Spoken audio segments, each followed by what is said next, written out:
Mwaramutse neza nshuti mwe mwese mudukurikira ibihe byose hano kuri Shami TV, nizere ko mumeze neza. Mwaramutse mute, ikaze cyane ku makuru yacu yo mu gitondo cyo kuri wa gatatu ku itariki 11 z'ukwezi kwa gatatu umwaka w'2026. Amakuru rero yihutirwa ageze hano mu karere k'ibiyaga bigari niyo tugiye kwibandaho.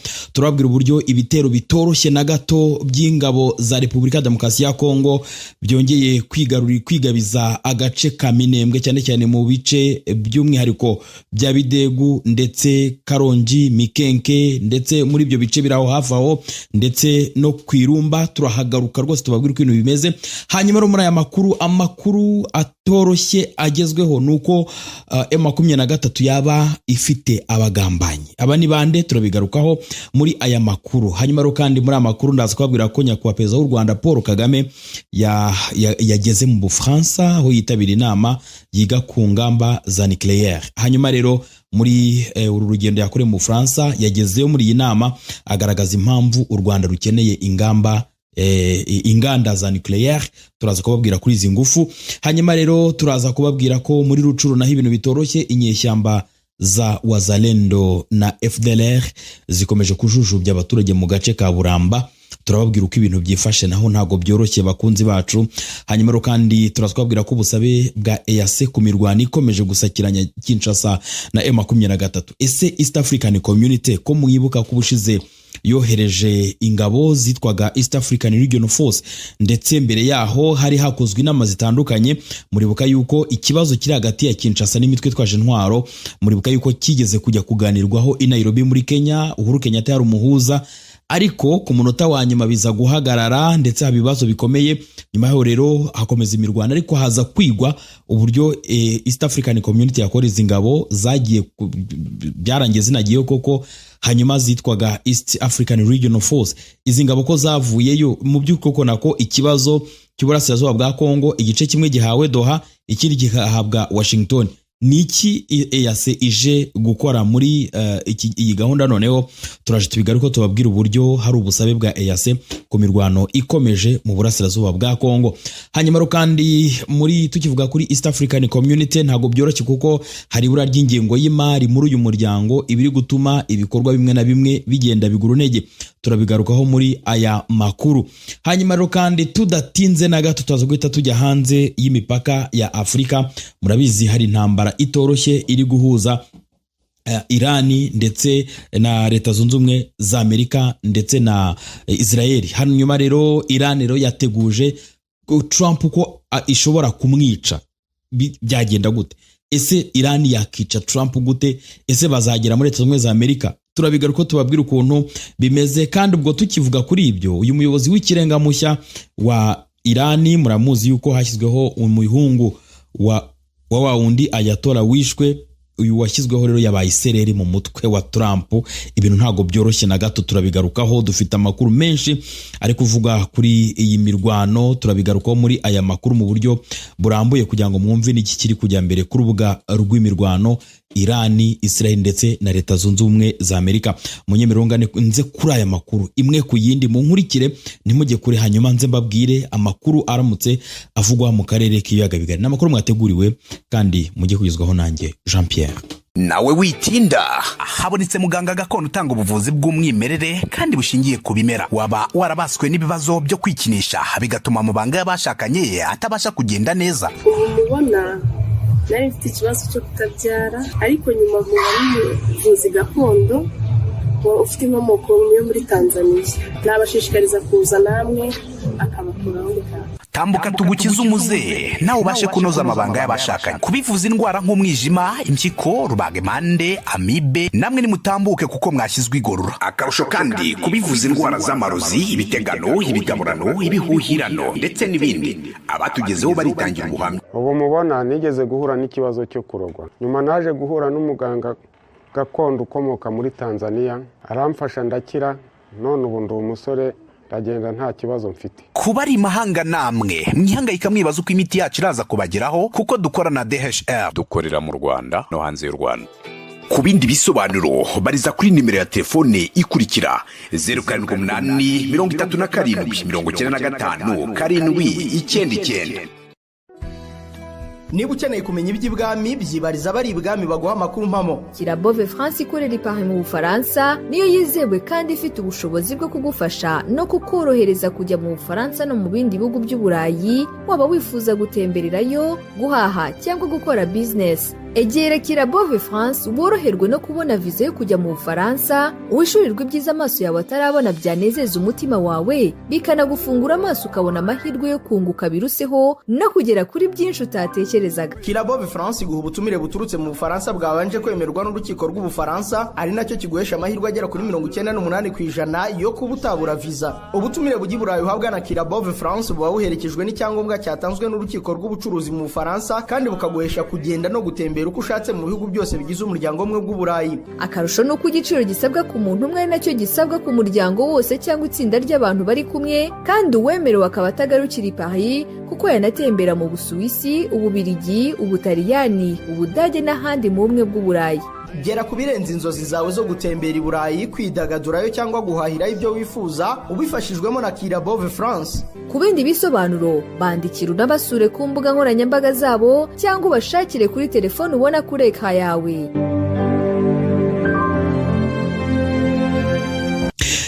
Hanyuma rero bakunzi bacu, reka duhere kuri iyi nkuru ya nyakubahwa perezida w'u Rwanda Paul Kagame, aho yitabiriye inama mpuzamahanga yiga ku ikoreshwa ry'ingufu za nucléaire mu bikorwa bya gisivile. Ni inama rero yabereye mu gihugu cy'Ubufaransa, yatangiye ku itariki 10 ni kuvuga ku munsi w'ejo kuwa kabiri. Perezida rero w'u Rwanda Paul Kagame yagaragaje ko u Rwanda rukeneye inganda za nucléaire kuko mu myaka iri imbere ruzakenera umuriro w'amashanyarazi mwinshi. Perezida Paul Kagame yasobanuriye abo mu nzego zitandukanye bitabiriye iyi nama ko u Rwanda rushaka kuba igihugu giteye imbere muri 2050, kandi kugira ngo rugere kuri icyo cyerekezo rukeneye umuriro w'amashanyarazi mwinshi. Umva uko yavuze ngo u Rwanda rufite intego yo kuba igihugu giteye imbere muri 2050. Ibyo bisaba umuriro w'amashanyarazi mwinshi. Niyo mpamvu twafashe icyemezo cyo gushyira ingufu za nucléaire imbere mu igenamigambi ryacu n'igihe kirekire. Yasobanuye ko kugira ngo ibi bigerweho hakenewe inzego zikomeye, amategeko asobanutse n'abantu bafite ubumenyi bwo kuzitunganya no kuzikoresha, kandi ko ari wo musingi u Rwanda ruri kubakiraho. Perezida Kagame yasobanuye ko Abanyarwanda bari kwiga ibijyanye n'ingufu za nucléaire binyuze mu bufatanye n'inzego mpuzamahanga, kandi ko amasomo ajyanye nabyo yongerewe mu yigishwa muri kaminuza y'u Rwanda. Yavuze ko kubera ko hari uburyo bwo kubaka inganda za nucléaire, ibihugu bya Afurika bifite amahirwe yo kwinjira muri iyi gahunda kugira ngo bishobore gutunganya umuriro w'amashanyarazi mwinshi mu buryo bukenewe. Ati inganda nto za nucléaire by'umwihariko zijyanye n'ibyo Afurika ikeneye, nizeye ko Afurika izaba ahantu h'ingenzi ku isi hazaba hari inganda nto nyinshi mu myaka iri imbere. Perezida Kagame yagaragaje ko kugira ngo izi nganda ziboneke hakenewe ubufatanye bushingiye ku gutera inkunga imishinga yo gutunganya ingufu za nucléaire, ubufatanye mu ikoranabuhanga no mu bijyanye n'amategeko. Ati imishinga y'ingufu za nucléaire isaba uburyo bw'inkunga buteguwe neza, ariko ntiburagaragara muri banki z'iterambere. Mu mwaka ushize banki y'isi yafashe icyemezo cyo guhagarika ikurwaho rya gahunda yo gutera inkunga imishinga y'inganda za nucléaire. Perezida Kagame yibukije abitabiriye inama ko mu nama ya 28 y'umuryango w'abibumbye yiga ku mihindagurikire y'ibihe ushyigikira imishinga y'ingufu za nucléaire. Ati igihe niki ngo dukore kugira ngo ibi bibe impamo muri Afurika. Yagaragaje ko ibihugu biri mu nzira y'amajyambere biri kwinjira mu mishinga yo kubaka inganda z'ingufu za nucléaire bikwiye gushyirwa muri gahunda mpuzamahanga igenga ubufatanye muri uru rwego kugira ngo ababituye babone amahirwe yo kunguka ubumenyi bukenewe. Perezida Paul Kagame yatangaje ko kubera ko inganda za nucléaire zishobora guteza ibyago bike kandi zikanasaba ubushobozi buhambaye cyane, amahame yashyizweho n'urwego mpuzamahanga rushinzwe izi ngufu aboneye ku bihugu byose, bityo ko akwiye gukurikizwa ku buryo bungana. Iro ni inama yari kubera mu gihugu cy'Ubufaransa, ni inama yari yateguwe ndetse hashize igihe. Rero birumvikana inama yigirwamo ibintu byinshi bitandukanye bijyanye no kubyaza umusaruro ingufu za nucléaire. Rero nimba mwabyumvise neza, nyakubahwa perezida w'u Rwanda Paul Kagame yavuze ko mu myaka iri imbere Abanyafurika bazajya baza mu Rwanda kugira ngo baze kwiga ku bijyanye n'iki gikorwa. Reka rero tudatinze tujye muri Sud no muri Nord Kivu.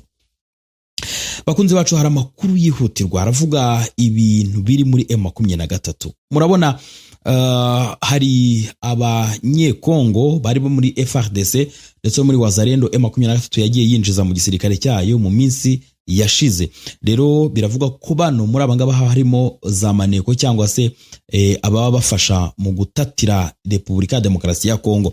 Ariko tutaraza kuri iyi nkuru, mureke manze mbabwire uko ibintu byifashe muri Sud Kivu, hanyuma nge muri Rucuru, hanyuma nze mbaha iyi nkuru ku buryo burambuye. Byagenze gute? Mu mirwano ntiyari yoroshye na gato kuva muri iki gitondo mu bice bituwe cyane n'abasivile bya Minembwe, ku Ndondo ndetse no mu bindi bice bya Bidegu ndetse na Mikenke. Rero amadrone y'ihuriro ry'ingabo za Repubulika ya Kongo ari kurasa cyane muri ibi bice, byatumye abaturage bahunga mu buryo butoroshye. Amasasu ari kumvikana, ibi hari kumvikana mu by'ukuri urusaku rw'imbunda ziremereye, ndetse hakumvikana n'ibisasu biraswa n'aya madrone y'ubwiyahuzi yo mu bwoko bwa kamikaze. Rero iyi M23 ndetse na Twirwaneho bari kugerageza kuhangana n'iri huriro, cyane ko bari baje bateye, ariko MRDP Twirwaneho na M23 bakaba babashije gusubiza inyuma cyane rino huriro ry'ingabo za Kinshasa. Rero amakuru avuga yuko cyakoza abaturage birumvikana bagize ubwo bakabasha guhunga, ariko ibyo ngibyo bitatumye M23 na Twirwaneho badasubiza inyuma ibi bitero. Birumvikana rero ingabo z'u Burundi, iza FARDC, abacanshuro ndetse havugwamo n'ingabo za Tanzania bakomeje gukubitirwa muri runo rugamba ku buryo bukomeye cyane, ibiri gutuma basubira inyuma. Icyakoza ntago bari gucika intege kuko buri gucya bakaza, hari kuza amadrone, hari kuza ingabo, hari kuza mu by'ukuri ubushobozi bwinshi buri ku rugamba. Hanyuma rero tukivuga kuri iyi mirwano, bakunzi bacu, mu by'ukuri murabizi ko M23 mu minsi yashize yagiye yinjiza abarwanyi ba Wazalendo ndetse n'abarihoze muri FARDC bavugaga ko bahindutse ndetse bagiye gukorana na M23, cyane ko bavugaga yuko babona ko ubutegetsi bw'Kinshasa ntacyo buri kubafasha, ndetse ibyo M23 irwanira bifite ishingiro. Rero ibingibi byatumye hari abarwanyi benshi binjizwa muri M23, ariko hakaba hari amakuru avuga ko ibitero byinshi bigenda bigabwa. Ngira ngo murabizi yuko mu minsi nk'ibiri ishize hagabwa ibitero mu duce two muri Nord Kivu, na ahantu hari umujenerali bita Gaceri. Uyu nguyu bivugwa yuko yaragiye kuraswa agahushwa bitewe hari barashe ku nzu ye iri mu gace ko muri Nord Kivu hafi y'Imasisi. Bivuga yuko rero hari abantu bamwe bo muri M23 ariko bagiye binjira nyine baturutse muri Wazalendo ndetse na FARDC baba baratanze aya makuru. Mu by'ukuri bikagaragara ko nubwo harimo benshi bavuga ko bahindutse ndetse baje guhangana na FARDC, bivuga yuko hari bamwe bari muri M23 bagamije mu by'ukuri kuzajya batanga amakuru y'aho M23 iherereye, ibikomeza gutuma umutekano w'aba bayobozi ba M23 urushaho kujya mu kaga. Ese ibingi baraza kubigenza gute niba bari gukomeza kuraswaho n'ihuriro ry'ingabo za Kinshasa, kandi ukabona yuko bari gutagetinga neza abayobozi? Mbibutse ko mu minsi ishize, nimba mubyibuka, bajyaga bagabwaho ibitero, ariko ukajya kubona ingabo za FARDC zarashe ibitero zikarasa ibisasa, amadrone akaza karasa ahantu nyine ubona mu buryo bwihorera, ku buryo ubona barasa ahantu hose babonye, atari ukuvuga ngo bararasa mu by'ukuri umuntu bararasa. Ariko ubu ngubu basigaye batagetinga neza abayobozi ba M23. Muribuka ko Lieutenant Colonel Willy Ngoma n'abarinzi bari kumwe barabarashe, kandi bivuga ko hakomerekeyemo n'abandi basirikare benshi ba M23. Ejo bundi rero hagerageje kuraswa General Gaceri. Bivuze ngo urabona ko bari gutagetinga neza abayobozi nyakuri ba M23. Ninde uri gutanga aya makuru? Biravugwa ko rero mu baraba barwanyi binjira baturutse muri FARDC, baturutse muri Wazalendo, mu by'ukuri baba babeshya ko bahindutse, ariko batarahindutse, ugasanga baraza gushyira M23 mu kaga. Ibi ngibi rero nibikomeje kuvugwa, muraza kubibona hirya no hino ku mbuga nkoranyambaga, ariko tuba tugira ngo tubibagezeho turi abambere. Hanyuma rero tudatinze, reka duhite tujya muri Nord Kivu tubabwire ibiri kubera i Rucuru. Hanyuma rero nk'uko nari mbibabwiye muri Rucuru inyeshyamba za Wazalendo n'umutwe w'iterabwoba wa FDLR zikomeje kujujubya abaturage batuye ahitwa Buramba. Abaturage mu mudugudu wa Buramba muri groupement ya Binza sheferi ya Bwiza muri teritwari ya Rucuru bakomeje gutaka bivovotera umutekano muke uterwa n'inyeshyamba za Wazalendo n'umutwe w'iterabwoba wa FDLR zikomeje kubahohotera. Biravuga ko abahohoterwa kenshi bashinjwa gukorana na AFC M23. Amakuru amwe avuga ko imitwe y'inyeshyamba ibarizwa mu bihuru byegereye Buramba ariyo ihungabanya umutekano. Inyeshyamba za Wazalendo no mu mutwe w'iterabwoba FDLR nazo zitungwa intoki hejuru yo gucengera mu baturage mu masaha y'ijoro nk'uko tubikesha ikinyamakuru Kivu Morning Post. Izi nyeshyamba zitwaje intwaro zinatera abakoresha umuhanda Kiwanja Ishasha nk'ahitwa Katoro hafi ya Twiguru ndetse n'ahitwa Chabafu aho igitero giheruka cyabaye ku cyumweru tariki 8 Werurwe 2026. Umwe mu baturage utifuje ko amazina yatangazwa hari icyo yavuze ngo hani wacu byabaye akamenyero by'umwihariko gusahura no gushimuta bikorwa n'abantu bitwaje intwaro ba Wazalendo na FDLR baracyari rero hafi y'uyu mudugudu. Biravuga ko ibikorwa mu bice bigenzurwa na AFC 23 kandi bikomeje guteza impungenge mu baturage baho. Ibikorwa rero by'ubuhinzi byarahagaze mu gice cy'amajyaruguru y'uyu mudugudu aho abaturage batinya kwicwa n'imitwe ya Wazalendo ndetse n'umutwe w'iterabwoba wa FDLR.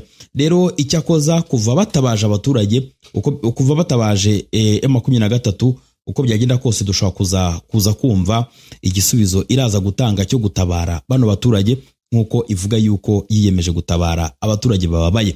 Reka tugere rero mu bya East African Community twumve niki kirimo. Bakunzi bacu murabizi ko ku munsi w'ejo bundi ku itariki 7 habaye inama ya East African Community. Ni inama y'ubuvugana ngaruka mwaka, ni inama yatorewemo Perezida Yoweri Kaguta Museveni kugira ngo abe perezida wa East African Community asimbuye William Ruto warumaze umwaka n'undi ayobora uyu muryango.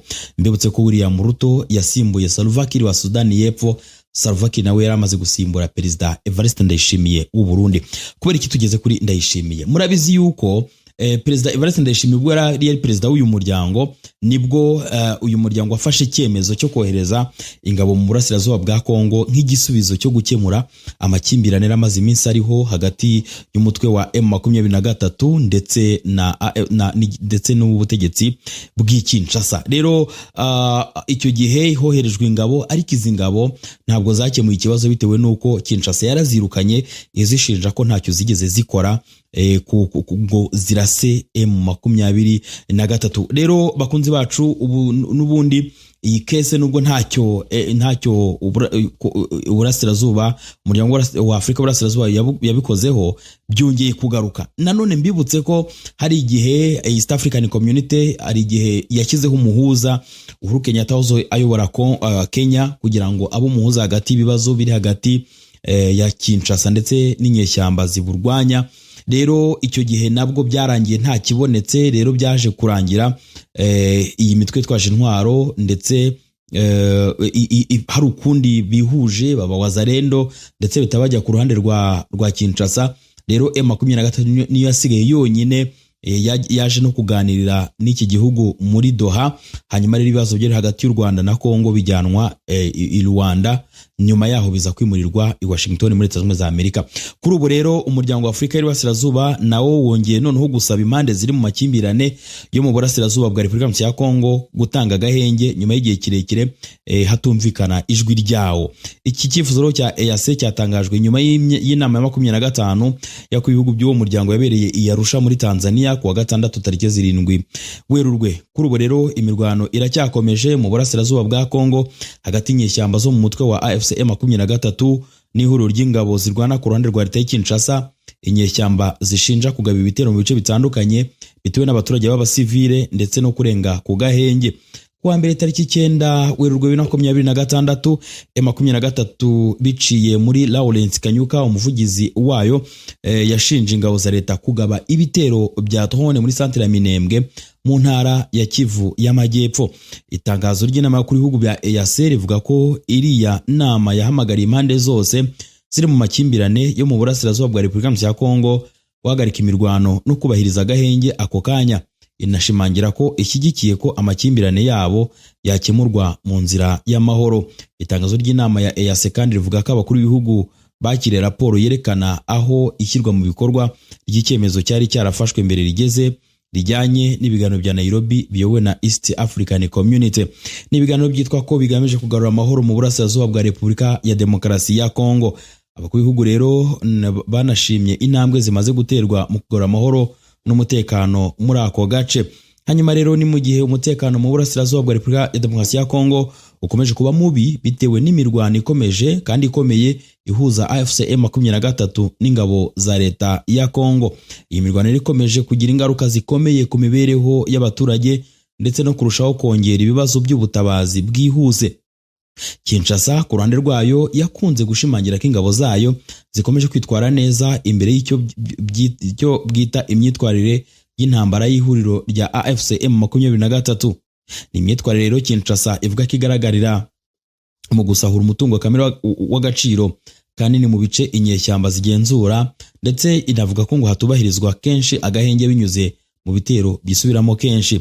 Ku rundi ruhande umutwe wa AFC M23 nawo ugaragaza ko hakiri ibibazo bikomeye byo kutavuga rumwe hagati impande zombi, nubwo zose zivuga ko ziri mu biganiro bigamije amahoro birimo ibyaduha biyobowe na leta ya Qatar. M23 ishinja leta y'Kinshasa kutubahiriza agahenge ndetse no gukomeza kugaba ibitero mu bice bituye cyane n'abaturage aharinzwe na M23, ndetse bakomeje kuvuga ko bahohotera abaturage aho baciye hirya no hino. Twavugaga rero kuri East African Community. Tukivuga kuri East African Community, reka tubabwire ko uyu muryango ukomeje guhura n'ibibazo bikomeye by'ibura by'amafaranga bishobora kugira ingaruka zikomeye ku mikorere y'inzego z'ingenzi ziwugize.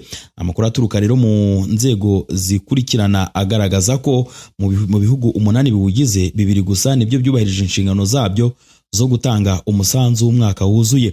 Ibi bikomeje no gutera impungenge ku mikorere y'inzego z'ingenzi z'umuryango zirimo urukiko rw'akarere rwa Afurika y'Iburasirazuba, ni ukuvuga East African Court of Justice, n'inteko ishinga amategeko y'akarere izwi nka EAR. Hanyuma rero ni ukuvuga East African Legislative Assembly. Izo nzego zombi zifite uruhare rukomeye mu kubaka ubushobozi bushingiye ku kubahiriza amategeko, guteza imbere demokarasi no gukemura amakimbirane hagati y'ibihugu bigize uyu muryango. Uyu muryango wa EAC washinzwe muri 2000 ugamije guteza imbere ubufatanye bw'ubukungu na politike n'umutekano hagati y'ibihugu byo mu karere ka Afurika y'Iburasirazuba. Mu ntangiriro wari ugizwe n'ibihugu 3 aribyo Kenya, Uganda na Tanzania. Nyuma yaho rero haje kwiyongeramo u Rwanda n'u Burundi muri 2007, Sudani y'Epfo 2016 ndetse na Repubulika ya Kongo muri 2022, bigatuma uyu muryango waguka ukagera ku bihugu 8. Rero intego nyamukuru EAC zirimo gushyira isoko rusange ry'akarere, kubaka ibihuriro rya gasutamo, gushyiraho ifaranga rimwe ry'akarere ndetse no kugera ku ihuriro rya politike. Kugira ngo ibi bigerweho bisaba ko ibihugu byose bigira uruhare rungana mu gutera inkunga ibikorwa by'uyu muryango. Rero ibura ry'umusanzu ritangwa n'ibihugu bya EAC rishobora guteza ibibazo bikomeye ku mikorere y'inzego zayo nk'uko bivugwa n'abasesenguzi. Urugero ngo ni ibikorwa by'urukiko rw'akarere East African Court of Justice bishobora kudindira, bigatuma imanza zifitanye isano n'akarere zitinda cyangwa zigahagarara. Ni nako bimeze ku nteko ishinga amategeko y'aka karere EAR, ishobora kutabasha gukora inama zayo no gutora amategeko afasha guteza imbere ubufatanye bugize bino bihugu bya EAC. Hanyuma rero iki kibazo gishobora kandi ngo kudindiza gahunda z'iterambere z'akarere zirimo imishinga y'ibikorwa remezo, ubucuruzi bwambukiranya imipaka ndetse n'imikoranire mu by'umutekano. Abasesenguzi mu bya politike n'ubukungu b'akarere bakomeza bagaragaza ko hari ingamba zitandukanye zafasha mu gukemura iki kibazo, harimo ngo gushyiraho amategeko akakaye ategeka ibihugu byose gutanga umusanzu wabyo ku gihe. Icya kabiri ngo habaho gushyiraho ibihano ku bihugu bidatanga umusanzu nko kubihagarika by'agateganyo mu gufata ibyemezo by'ingenzi by'uyu muryango, kandi ngo habaho gushaka andi amasoko y'amafaranga harimo n'ubufatanye n'imiryango mpuzamahanga cyangwa abashoramari. Banavuga kandi ko habaho kunoza imicungire y'imari mu nzego z'umuryango kugira ngo amafaranga make aboneke akoreshwe neza kandi mu mucyo. Abasesenguzi bavuga ko mu gihe iyi EAC ikomeje kwaguka no kwakira ibihugu bishya, ikibazo cy'imari gikomeje kuba imwe mu mbogamizi zikomeye zishobora kudindiza intambwe igana ku kwishyira hamwe kw'akarere. Aba basesenguzi bagakomeza bemeza ko gukemura iki kibazo bisaba ubushake bwa politike n'ubufatanye bukomeye hagati y'ibihugu byose bigize uyu muryango. Twigire rero mu ntambara ya Irani, Israel ndetse na Leta Zunze Ubumwe za Amerika. Perezida w'inama y'umutekano ya Iran Ali Larijani yasabye Perezida Donald Trump wa Leta Zunze Ubumwe za Amerika kwitwararika cyane, amumenyesha ko nacunga nabi azicwa. Ni ikimenyetso gikomeye ndetse bamukanze mu buryo bukomeye. Ku itariki 9 Werurwe, Perezida Trump yatangaje ku rubuga rwe Truth Social ko Iran nirasa ubwato butwara ibikomoka kuri peteroli mu muyoboro wa Hormuz, Amerika izayisubiza byikubye inshuro 20. Trump yanditse ko Amerika izarasa ku bikorwa bya Iran ibisenye ku buryo bitazashoboka ko byazongera kubakwa. Ati tuzarasa ibikorwa byasenyutse byoroshye ku buryo bitazashobokera Iran kongera kubyubaka. Rero ku itariki 10 ni ukuvuga ku munsi w'ejo, Larijani yasubije Trump ko Iran idatinya ibikangisho byo mu nyandiko, amubwira ko n'abakomeye kumurusha batashobora gusenya iki gihugu. Ati Iran ntitinya ibikangisho byawe byo mu nyandiko, n'abakomeye kukurusha ntibashobora gusenya Iran, ucunge cyangwa uzicwe. Aya ni amagambo ya Larijani. Uyu nguyu ni umuyobozi w'iri huriro. Kuva Amerika na Iran byatangira intambara ku 28 Werurwe no Gashyantare, Larijani ni umwe mu bayobozi bake bite Iran bibasira Trump n'abandi bayobozi ba Amerika. Tariki rero 7 Werurwe, Larijani yatangaje ko Trump agomba kwishyura ikiguzi cy'intambara Amerika yashoje kuri Iran, gusa bwo ntiyari yeruye ngo avuge niba amwifuriza gupfa. Umushinjacyaha bwa Amerika bugaragaza ko inzego z'umutekano ziryamiye amajanja kuva iyi ntambara yatangira, zikeka ko hari umugambi leta ya Iran iri gutegura wo kwica Perezida Donald Trump. Urumva ko rero ibyo avuga n'ubundi bisa naho nabo babyiteguye. Reka rero tubabwire ko kandi Perezida Donald Trump wari wanyuzwe nuko uwari umuyobozi w'ikirenga wa Iran Ayatollah Ali Khamenei yakuye mu nzira. Yatangaje ko yatengushywe bikomeye nuko yasimbujwe umuhungu we Mojtaba Khamenei. Mojtaba Khamenei usanzwe ari umuhungu wa kabiri wa Ali Khamenei yatangajwe nk'umuyobozi w'ikirenga wa Iran ku itariki 8 Werurwe. Ni nyuma y'iminsi mike yari amaze atangajwe nk'umusimbura wase wahitanywe n'ibitero bya Amerika na Israel kuri Iran ku munsi wa mbere w'intambara muri gihugu birimo kuva ku itariki 28 Gashyantare. Mu kiganiro n'abanyamakuru, Trump yatangaje muri leta ya Florida muri Amerika mu ntangiriro z'icyumweru yavuze ko yatewe impungenge bikomeye n'itorwa rya Mojtaba. Yagize ati turatekereza ko bizakomeza guteza ikibazo nk'ibyari bisanzwe ku gihugu. Ubwo rero yaganiraga n'ikinyamakuru Axios, kandi Trump yavuze ko atemera Mojtaba Khamenei kandi ko Amerika igomba kugira uruhare mu guhitamo umuyobozi mushya wa Iran, avuga ko azazana amahoro. Ati umuhungu wa Khamenei ntabwo mwemera, dushaka umuntu uzazana amahoro kandi agakurura ituze muri Iran. Ubwo Trump yabazwaga niba Mojtaba Khamenei ari mu bayobozi ba Iran bagombaga kwicwa, yasubije ko ari ngombwa gutangaza niba arimo cyangwa atarimo. Ibyo yanze kugaragaza neza uruhare rwe, ariko Israel yamaze kubigaragaza aho akimara gutorwa Minisitiri w'Ububanyi n'Amahanga wayo yahise yandika kuri X ashinja Mojtaba ko ari umuhezanguni wagize uruhare mu bwicanyi ku ngoma ya se, ndetse na Israel isanzwe ifite umugambi wo kwivugana abayobozi ba Iran muri rusange kandi nawe arimo.